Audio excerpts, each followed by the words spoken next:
Hello everyone and welcome back to another tutorial where I'm going to show you how you can play Android games on your PC without using any emulator. So let's get started right away.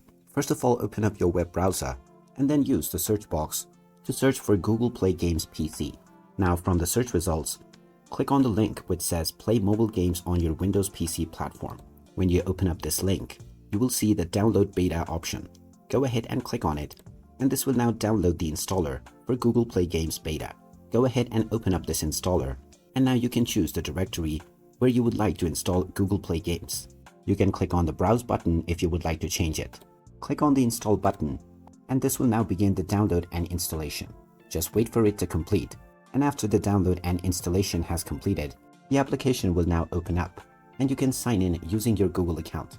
Click on the Sign In button, and now you can choose your Google ID by using your browser or sign in manually.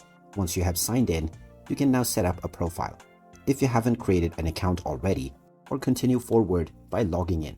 After accepting the terms and conditions, you can now browse Google Play Games on your PC right away, and you can now install any game that is supported on the platform. Use the search box to search for your desired game, and there you have it. That is how easy it is to play Android games on your PC without using any emulator. If you find this video helpful, don't forget to hit that like button and subscribe to our channel if you haven't done so already. Also ring that notification bell to never miss another update from us. Thanks for watching, and I'll see you again in the next video.